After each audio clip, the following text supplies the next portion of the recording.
தற்போதைய அண்மை செய்தி 3 நாட்களுக்கு கனமழைக்கு வாய்ப்பு இருப்பதாக வானிலை ஆய்வு மையம் தகவல் வெளியிட்டுள்ளது.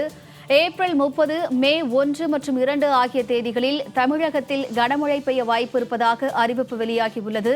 அது தொடர்பான அண்மை தகவலை தற்போது பார்த்து வருகிறோம். கிருஷ்ணகிரி, சேலம், தருமபுரி, நீலகிரி, ஈரோடு, கோவை ஆகிய மாவட்டங்களில் ஏப்ரல் 30ஆம் தேதிக்கு கனமழைக்கு வாய்ப்பு இருப்பதாக அறிவிக்கப்பட்டுள்ளது. மே 1 மற்றும் 2இல் நீலகிரி, கோவை, திருப்பூர், தேனி, திண்டுக்கல் ஆகிய மாவட்டங்களில் கனமழைக்கு வாய்ப்பு இருப்பதாகவும் தெரிவிக்கப்பட்டுள்ளது.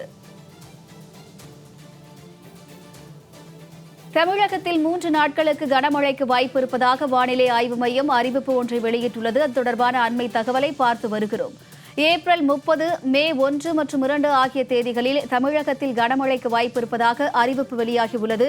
இது தொடர்பான கூடுதல் விவரங்களை செய்தியாளர் லாவண்யா வழங்க கேட்கலாம். வணக்கம் லாவண்யா, இது தொடர்பான முழு விவரங்கள் என்ன? வணக்கம். மத்திய பிரதேசத்தின் மத்திய பகுதிகள் முதல் குமரிக்கடல் வரையில் விதர்பா, உள் கர்நாடகா, ராயலசீமா மற்றும் தமிழகம் வழியாக ஒரு வளிமண்டல காற்றழுத்த தாழ்வு பாதையானது நிலவுகிறது. இதன் காரணமாக ஏப்ரல் 30ஆம் தேதி தமிழகத்தில் ஒரு சில இடங்களிலும், புதுவை மற்றும் காரைக்கால் பகுதிகளிலும் இடி, மின்னல் மற்றும் பலத்த காற்றுடன் கூடிய லேசானது முதல் மிதமான மழை பெய்யக்கூடும் எனவும், குறிப்பாக நீலகிரி, கோயம்புத்தூர், ஈரோடு, சேலம், தருமபுரி மற்றும் கிருஷ்ணகிரி மாவட்டங்களில் ஓரிரு இடங்களில் கனமழை பெய்யக்கூடும் எனவும் தெரிவிக்கப்பட்டிருக்கிறது. அதே போல மே 1ஆம் தேதியும் நீலகிரி, கோயம்புத்தூர், திருப்பூர், தேனி உள்ளிட்ட திண்டுக்கல் மாவட்டங்களில் ஓரிரு இடங்களில் கனமழை பெய்யக்கூடும் என சென்னை வானிலை ஆய்வு மையம் தெரிவித்திருக்கிறது.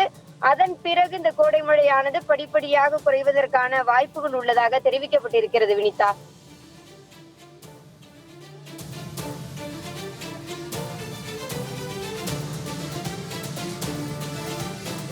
கூடுதல் விவரங்களுக்கு நன்றி லாவண்யா.